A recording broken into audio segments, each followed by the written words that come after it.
voices out of the fog, out of the night, out of the mystery of yesterday, bring back a world gone by. Listen to the Weird Circle.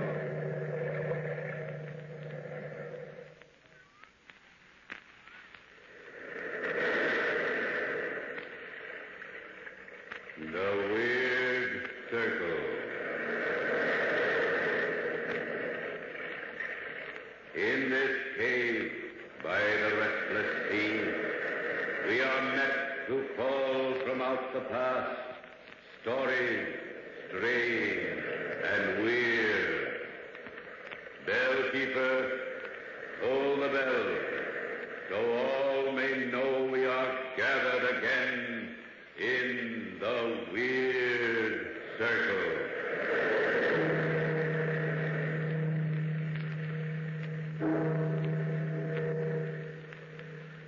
Tonight, the Ogden's Playhouse brings you another Weird Circle story by one of your favorite writers, Edgar Allan Poe. The Cask of Amontillado is the story of a man's desire for revenge. The story of man's desire for smoking satisfaction when rolling his own cigarettes invariably leads the smoker to Ogden's Fine Cut, the tobacco that's famous for its uniform high quality. Try Ogden's. It's a top-notch cigarette tobacco on all counts. You'll find Ogden's easy to roll, delightful to smoke. Yes, easy to roll, delightful to smoke. And now, The Cask of Amontillado by Edgar Allan Poe.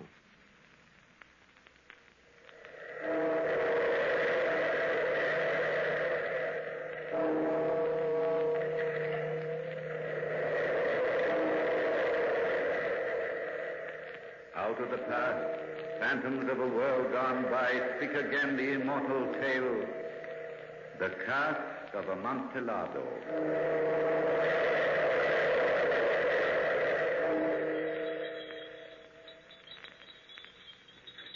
Bells. Jester's bells. For 40 years I've lived with the sound of those bells. Fool's bells. Jester's bells. They call me rich old Angelo Montresor. Envy me my palazzo and my well-stocked wine cellars, my vast estates and honored reputation. Little do they know that all I possess is dust and ashes, for I am a man who longs for death. But years ago, in this same lovely Italian town, I was the young Angelo, filled with dreams of the future, happy in the company of my good friend, Fortunato. We were walking together one spring evening in the Piazza Santa Anna. Come, Angelo. Here's the cafe. They say Beppo keeps rare old wines. I should like to sample some.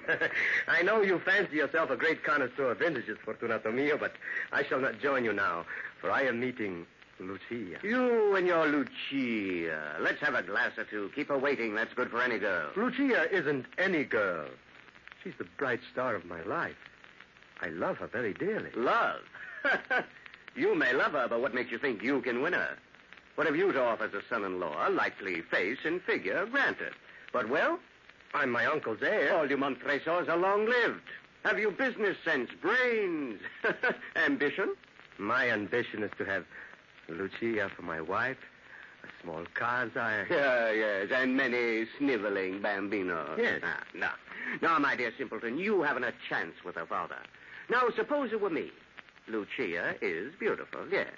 I might even wish to marry her myself. And I could, yes. Merely by telling her father that I wish to. That would be a good business alliance. But love? Nonsense. How can you say such things, Fortunato? Why do you brag so? I'm not bragging. I shall always get what I want. I am a leader of men, whilst you are a love-lorn loon.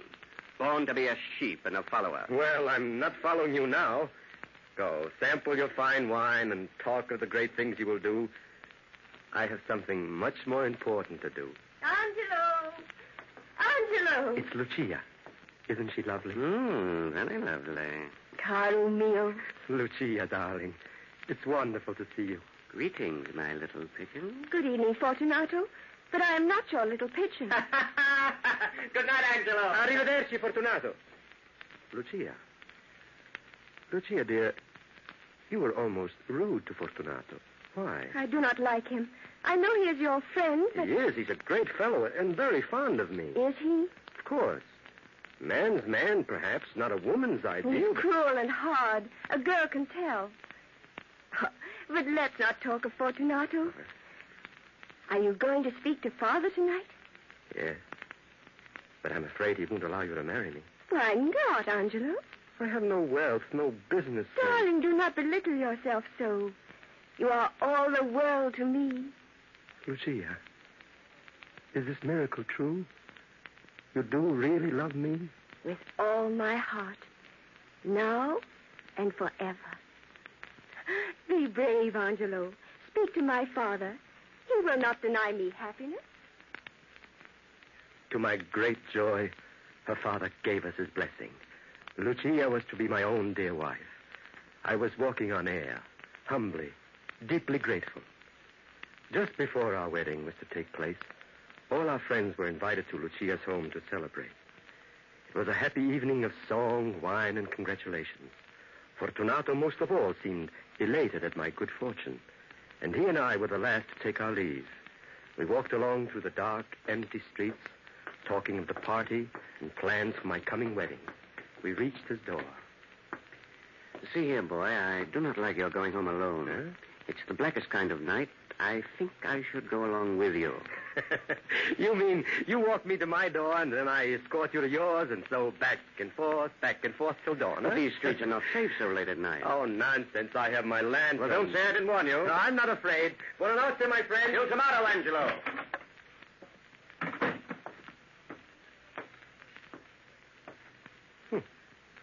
That's funny. Fortunato's worrying over me. It is pretty dark. What's that? I keep imagining I hear things. Someone is following me. Who's there? That's him. Grab him. What do you want? Oh, you fool, Rufio. Don't let this lantern shine in your face like that. Smack it. Help! I've got his hands. Get that stuff over Keep him quiet, Rufio.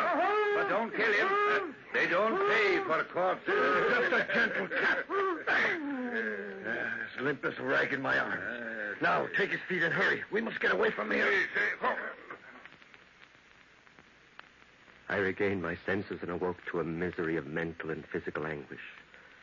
I had no way of knowing where I was. The hot sun was beating down as I lay with other human wretches in the scuppers of a filthy ship. Running through my aching head was the name Rufio, and the picture of that scarred, cruel face glaring in the last glow of my lantern. I had been sold into slavery. I'm Angelo Montresor, lashed and beaten on endless marches over burning sands, and on into the barren mountains, where in our misery and pain, we were put to hard labor in the stone quarries.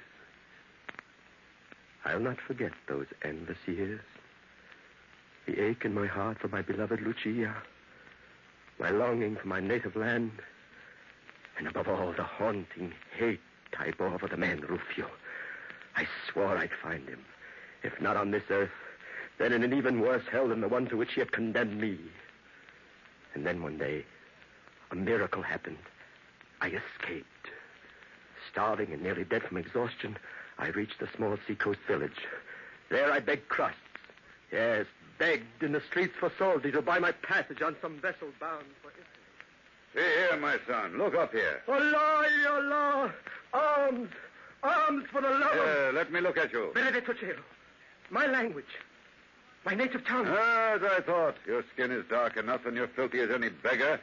But those eyes of yours tell me that once you had another god than Allah. Come, man, speak. Are you not a countryman of mine? Si, signore.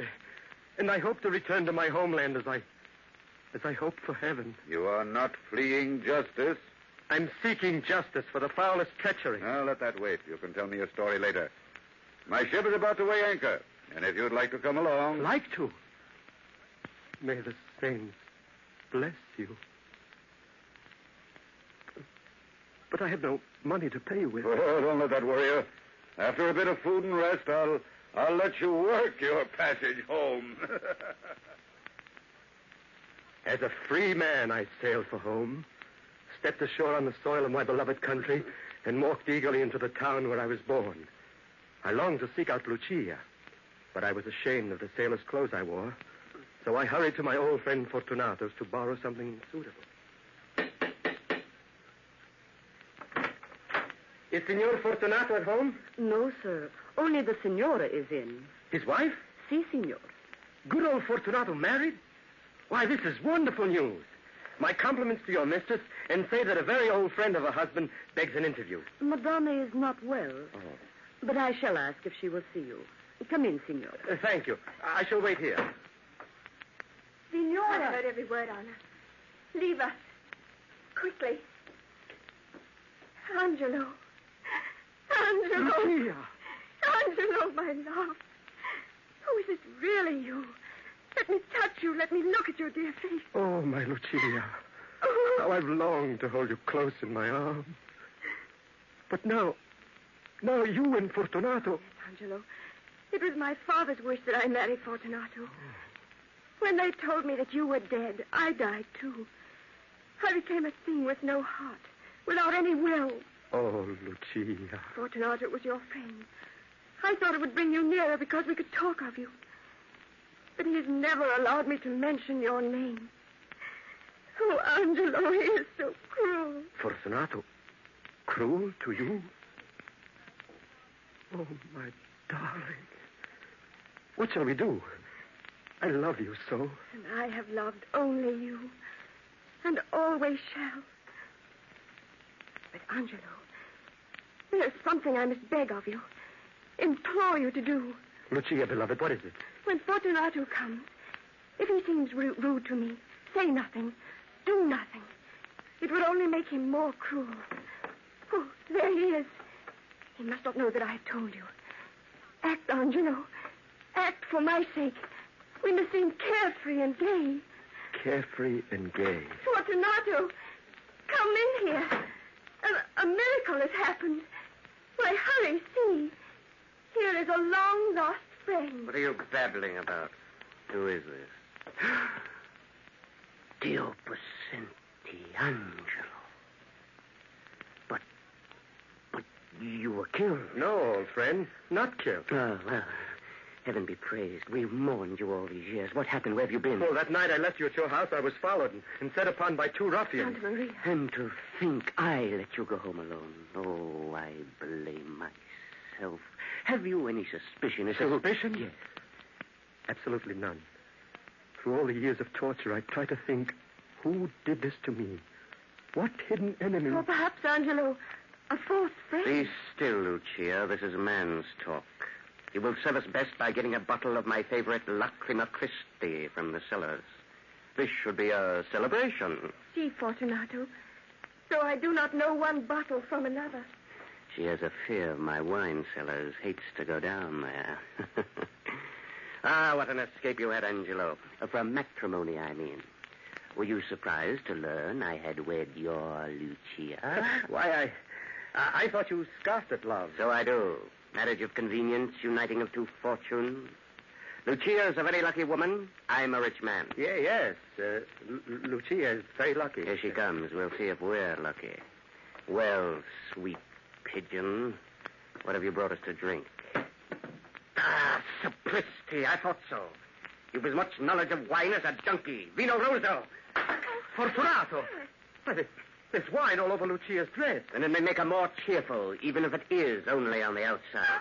Lucia, are you all right? Pay no attention to her clutching at her heart, Angelo. That's a gesture she's fond of. But she's not well. Lucia's always ailing, aren't you, my sweet? Shall I get another bottle? No, I'll fetch the wine myself. But wait. Perhaps I shouldn't leave you two childhood sweethearts alone together. In those rags, Angelo, you are no romantic hero. And as for Lucia... Lucia, what is he doing to you? Oh, my darling, I can't believe it. Fortunato, once so good a companion, a gentle friend. My dearest, in those lost happy hours so long ago, I warned you that Fortunato was cruel and hard, not to be trusted. And I believed you wrong. Oh, my Lucia, come away with me. We'll seek a new life together. No, Angelo. I am Fortunato's wife. I cannot break my vows. But what of our love? Our love that has sustained us during all these years. That love will never die, my darling. But there can be no happiness for us on this earth. Our love can be a love fulfilled only after death. Oh, Angelo. Angelo.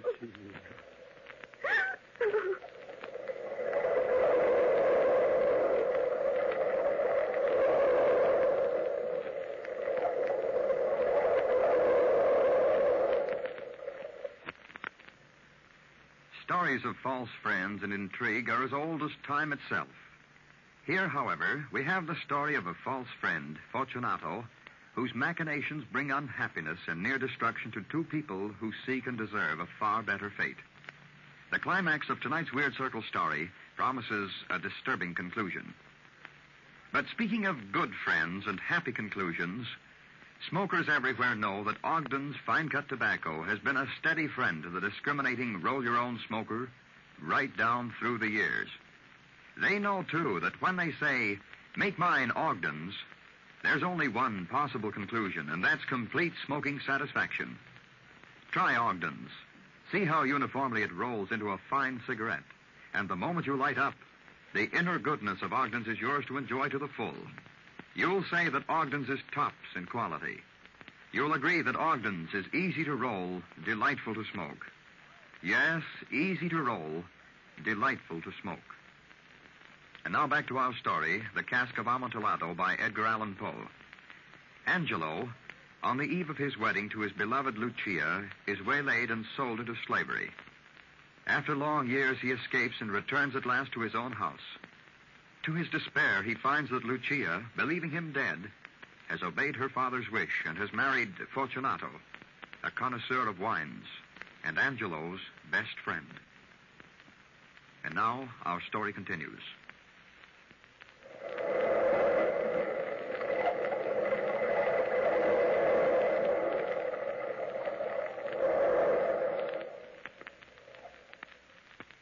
I hardly know how I left Fortunato's house that day, nor remember how I took up my lonely life. My uncle had died, and I was now the owner of the Montresor fortunes. Months passed. Fortunato and I met, of course. I was unable to understand his treatment of Lucia, but I didn't blame him for my tragedy. He had thought me dead. Seeking forgetfulness, I often wandered to the waterfront. The wretched hovels were usually silent and dark. But one night I saw a glimmer of light and heard angry voices. I was about to pass by when I heard a familiar voice. I paid you to kill him for you dog, and in order to gain more money, you sold him into slavery. How dare you? Signor Fortunato, that meant death, a slow death. Well, he didn't die. Angelo Montresor is home and alive, and you must do your work again. So you have come to pay me more gold for a second killing? Yes. Signor Fortunato, I hate shedding blood, but I do love money. You are a rich man.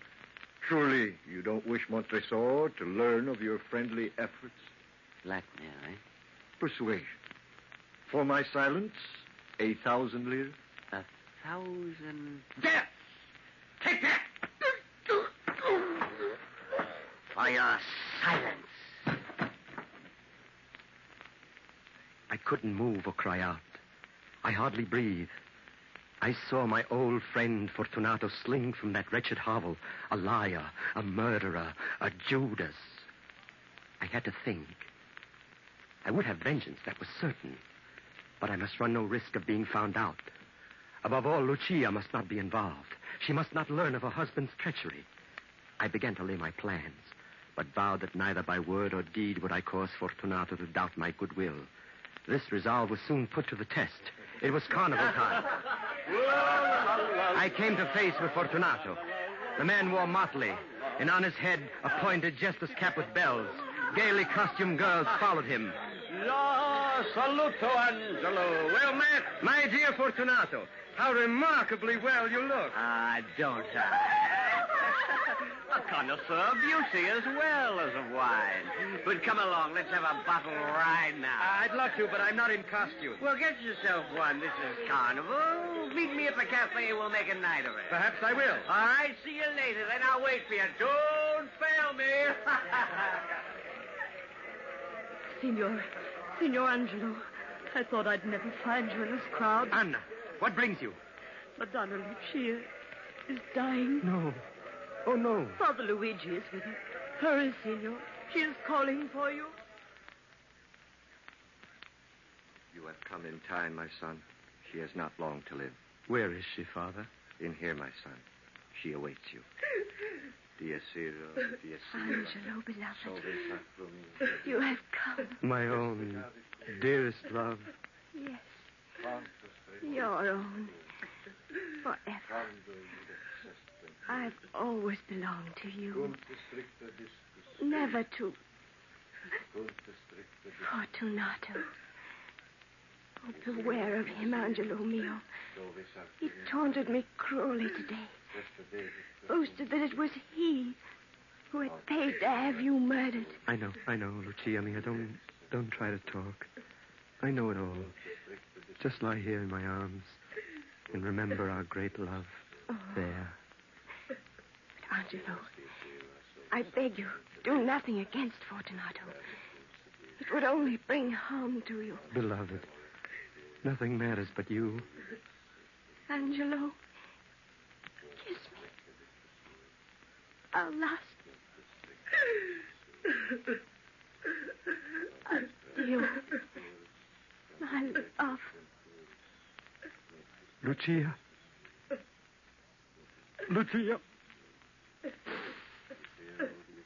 Addio.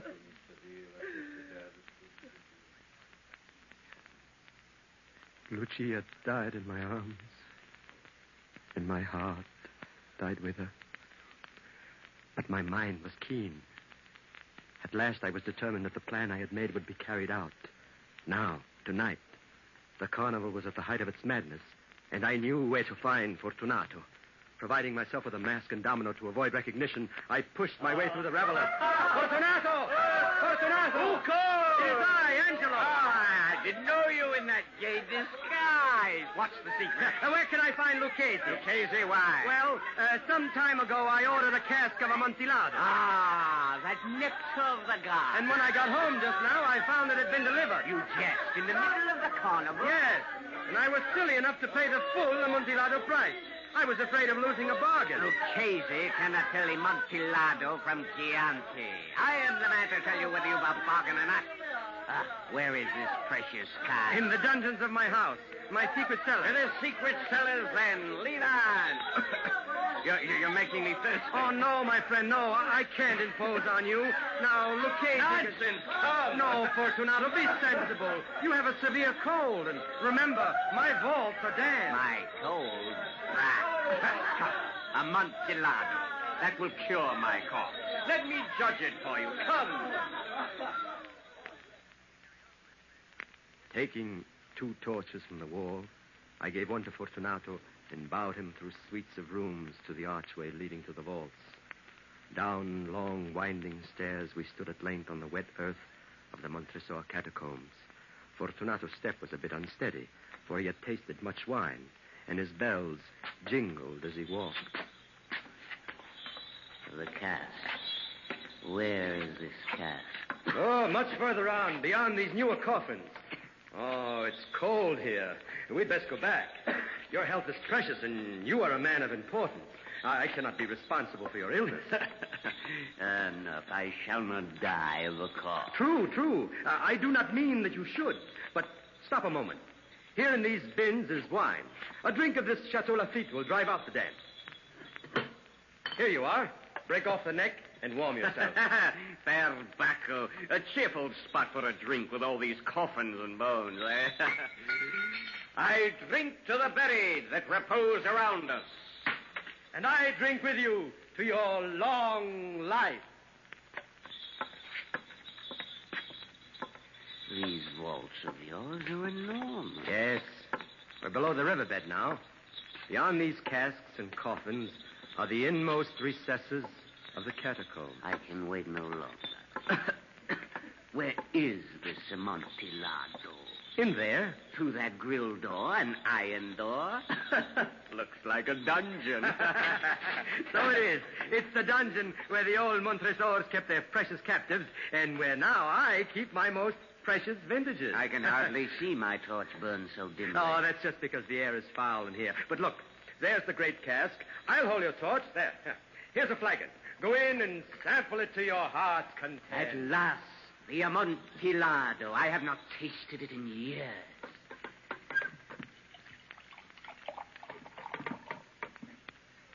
Ah, Angelo, this is superb. It is priceless.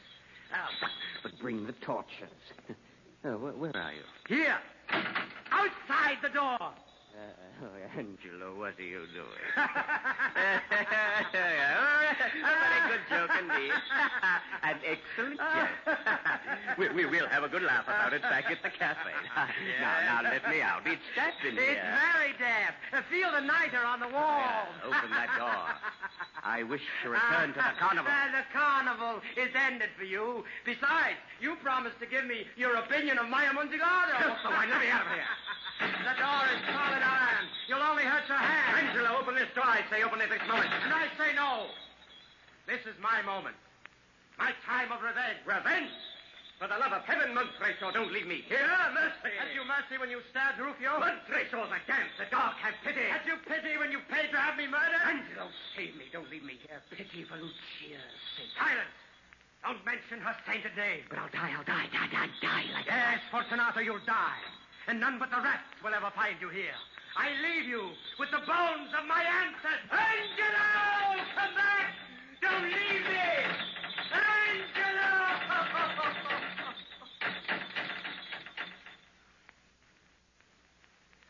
The hideous tinkle of those jester bells. 40 years I've lived with the sound of those bells. Fool's bells.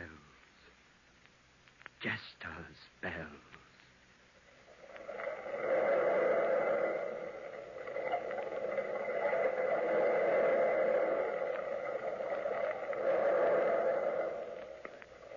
From the time-worn pages of the past, we have brought you the immortal tale, A Cask of Amontillado. Bellkeeper, toll the bell.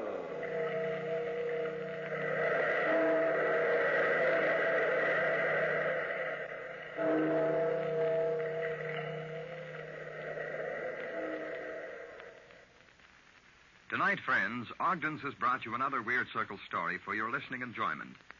Remember, for true smoking enjoyment, when you roll your own cigarettes, be sure to use Ogden's Fine Cut Tobacco.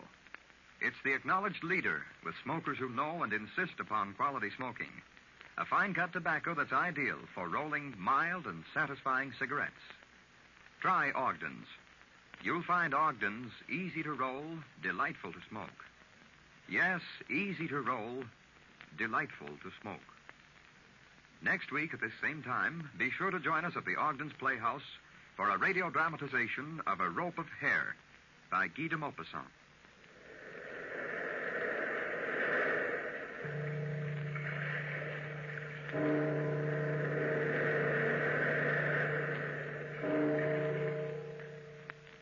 If you smoke a pipe, try Ogden's Cut Plug. It's a pipe tobacco you'll really enjoy.